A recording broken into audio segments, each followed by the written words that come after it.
PMP exam success, lessons learned from Dr. JB. Every now and again, I bring to you lessons learned from people who have been there, done that, succeeded on the PMP exam. And Dr. JB just got certified this weekend, the weekend of the 9th of May. And here are some of the lessons learned that Dr. JB has shared. Just a little feedback from my online proctored Pearson VUE experience. First of all, I was not allowed to write out a brain dump. Disappointing. The hard memorization and ITTO work paid off. The proctor explained that it was against the rules to have a piece of paper. No phone within arm's reach. But they said nothing about my watch. Curious. So regarding this statement right here, you do have proctors acting differently. Some of the proctors may allow you to do things others don't. But whatever you do, make sure you read the rules. You want to make sure you know the rules. And I would advise you to not deviate from the rules. Stick to the rules. And if the proctor says you're allowed to do this or that, I would rather stick to the rules to be on the safe side, okay?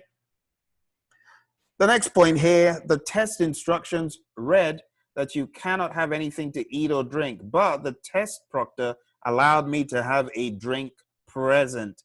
Again, I would be careful if the PMI doesn't say anything. I personally wouldn't do it. I would be prepared to do what the PMI has stated.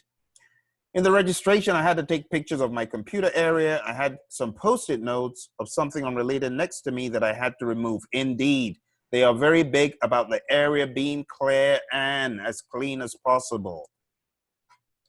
I had to pan my camera left and right to show my entire desk area.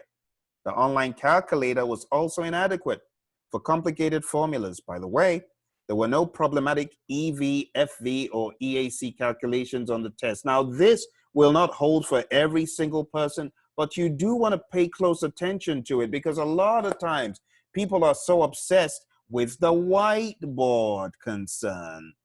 The whiteboard concern. You see that? Even if you don't have a whiteboard, on most of the exams I've heard about, it's not that big a deal. So you don't want to let the whiteboard distract you because you may not need it as much. I did have to diagram a simple forward and backward pass to determine the critical path. That is helpful to know. You could do that on the whiteboard. The problem was that the online whiteboard, watch this, was challenging to draw on with a mouse, making it difficult to read my work. I received a 10-minute break at the 90th question mark. Again, this is the second time I have talked about question 90. Not question 100, but question 90 is where the break was for the students that I have spoken to. That was tough. I read the questions aloud until a proctor chimed in to tell me to stop talking. Again, my friends, you are not allowed to talk, touch your face, or have excessive movements during the exam. Dr. JB says I continue to whisper to myself. I understand exactly what Dr. JB is saying, but you have to practice what the PMI says they want. So if you don't want the proctor yelling at you through the microphone, through the speaker, telling you not to speak to yourself, you got to practice. It could be very distracting and unnerving having the proctor yelling at you. The system recorded the entire exam. The font used for the test questions was too small and hard to read. I finished with 5 minutes to spare. This test was no joke. If you think the exam is a joke, think again. It is a challenging exam. I hope this feedback helps future classes. Thank you for your YouTube prep videos.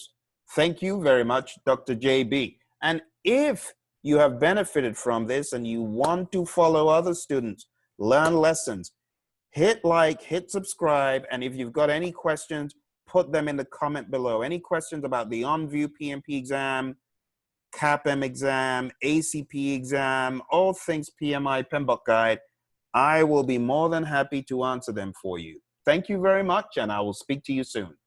Bye for now.